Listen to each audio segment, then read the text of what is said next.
Quelle est la sunna du prophète sallallahu alayhi wa sallam? Alors qu'en vérité, c'est du domaine de quoi? Des us et des coutumes. Ouais.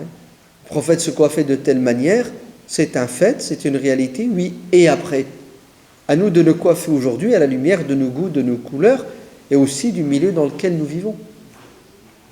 Le musulman doit être intégré à la société dans laquelle il vit, sans toucher au haram. Pour résumer la chose, nous devons être intégrés dans tous les domaines, dans notre société, sans outrepasser les limites tracées par Dieu, c'est-à-dire le haram. Donc si aujourd'hui on se coiffe de cette manière, c'est ça la sunna aujourd'hui. Et si à l'époque du prophète on se coiffait comme ça, c'est la sunna. En sachant que le prophète sallallahu alayhi wa sallam faisait tout pour ne pas nager à contre-courant.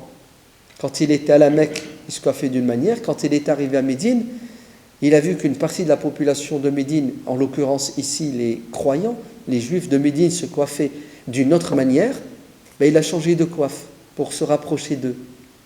Ouais. Le prophète n'était pas dans le conflit, la distinction, l'opposition. Le prophète, il était dans une intégration positive et intelligente. Et il avait le sens des priorités. Billah alaykoum, dites-moi, est-ce qu'aujourd'hui notre priorité c'est une raie au milieu ou là une raie sur le côté? C'est tout ce qu'on a comme problème dans notre communauté. C'est vraiment ne pas avoir le sens de quoi? Des priorités. Et en fait, on n'a pas l'échelle des valeurs. Ouais. Même chose, la tenue de la femme. Le jilbab, c'est la sunna. Les femmes au temps du prophète ont porté le jilbab. Et en plus, intellectuellement, c'est malhonnête. Allah, je lisais cette semaine des hadiths sur la tenue vestimentaire à l'époque du prophète, des premiers musulmans. Je dis, mais c'est pas possible. Pourquoi ils sont malhonnêtes comme ça?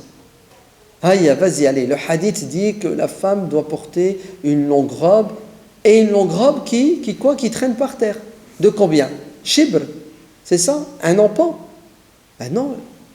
Salama qui a rapporté le hadith dit, prophète, c'est dangereux un empan. Moi, je vais faire une coudée. Donc c'est plus 5 cm, 10 cm qui doivent traîner par terre, mais c'est 40 cm. Allah, pourquoi elle ne laisse pas traîner 40 cm? Donc il y a une malhonnêteté, on ne dit pas tout. En fait, on fait une sélection. Non, en fait, vous savez qu'est-ce qu'on fait?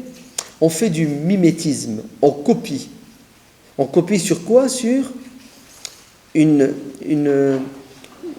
pratique de certains pans de la religion empruntés de culture d'une société bien particulière. Voilà. En fait, c'est l'islam arabe, même pas arabe.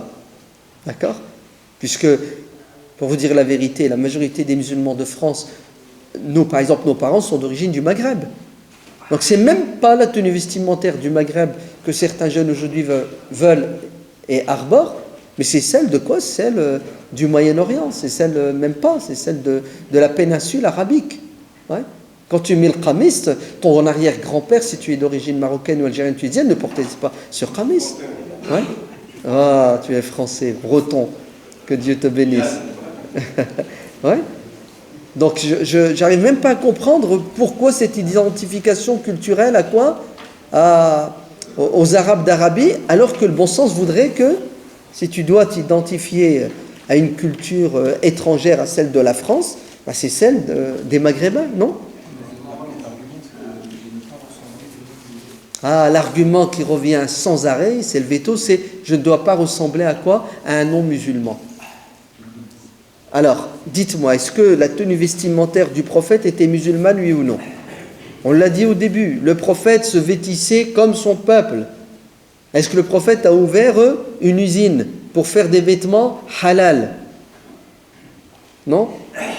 Même après le prophète, alayhi salatu wassalam, les Arabes de la Mecque et de Médine ne fabriquaient pas des vêtements. Ils les ramenaient du Yémen, ils les ramenaient du Cham, ils les ramenaient de partout. D'ailleurs, même le nom des vêtements, ce ne sont pas des noms arabes, ce sont des noms perses pour beaucoup. Ben oui, Qamis, ce n'est pas arabe, Qulun Suwa, ce n'est pas arabe. La plupart, parce que ce sont des vêtements qui viennent de quoi? Qui viennent d'autres cultures. Mais c'est ce qui se passe partout sur Terre et ce qui s'est toujours passé. Les cultures, elles se marient, il y a des échanges, etc. Donc, ne pas ressembler à un non-musulman dans ce qui est haram, dans ce qui est formellement interdit. Mais ressembler à quelqu'un qui fait du bien, prendre exemple sur quelqu'un, qu'il soit musulman ou non, tant que c'est bon, c'est utile, c'est positif, c'est pas interdit.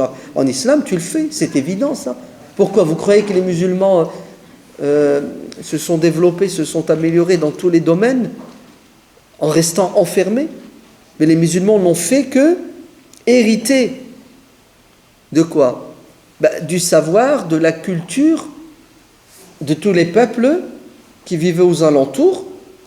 Et même après l'expansion de l'islam, les gens qui vont se convertir à la religion musulmane, mais en aucun cas à la culture des Arabes.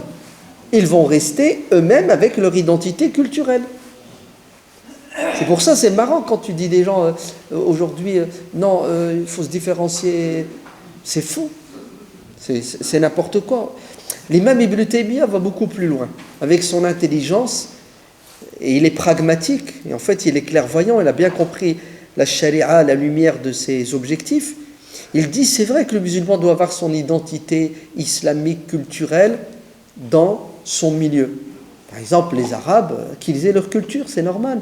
Les Indiens, les Africains, vous entendez, chacun sa culture. Nous, Français, Européens, nous avons notre culture.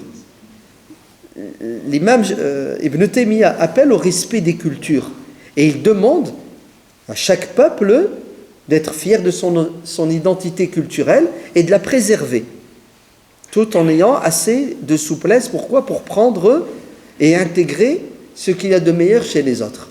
Mais regardez ce que dit l'imam Ibn Taymiyyah. Il dit, cependant, pour le musulman qui vit dans une société non musulmane, c'est-à-dire dans une culture qui n'est pas à l'origine musulmane, il lui sera demandé de s'intégrer, de s'assimiler, de ne pas se distinguer, de ne pas se différencier.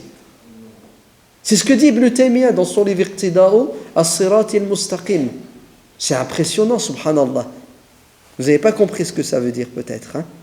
Là, je vais vous le traduire en français. L'imam Ibn Taymiyyah vous dit, ne portez pas votre qamis ni votre shashia, d'accord, dans la société française parce qu'elle ne fait pas partie de la culture française. Intégrez-vous culturellement. Ne vous distinguez pas. Voilà, c'est ce que dit l'imam Ibn Taymiyyah. Et ça devient obligatoire si vous êtes en danger. Si vous saviez aujourd'hui combien de femmes sont agressées verbalement et bientôt physiquement, parce qu'elles se baladent avec des tenues vestimentaires qui sont considérées par certaines personnes comme ostentatoires qui agressent. La sœur, elle te met un djilbab noir, il traîne par terre, etc. Aujourd'hui, on a diabolisé cette tenue vestimentaire. L'intelligence veut quoi? Veut que tu ranges au placard ton djilbab et que tu t'habilles comme s'habille le commun des mortels en respectant les règles de pudeur islamiques. Car l'islam n'a pas de quoi? N'a pas de mode particulière. L'islam a des règles. Et une fois que tu respectes les règles, tout est halal. Non, je vais m'habiller comme ça et je vais m'entêter parce que c'est la sunna. Mais non, c'est pas la sunna. La sunna, quand elle a une dimension religieuse, voilà ce que ça veut dire. Et quand elle n'a pas une dimension religieuse, voilà ce que ça veut dire. Mais on manque de science. Et en fait, on n'est que dans la réaction et dans l'émotion. Il y a une pression dans notre société aujourd'hui. Et qu'est-ce qu'on fait nous? On veut répondre à cette pression, à quoi? Avec un entêtement total et en s'accrochant à quelque chose qu'on pense être religieux alors qu'il ne l'est pas. Wallahu a'lam, walhamdulillahi rabbil alamin, subhana rabbika rabbil izzati amma yasifun, wa salamun ala al-mursalin, walhamdulillahi rabbil alamin.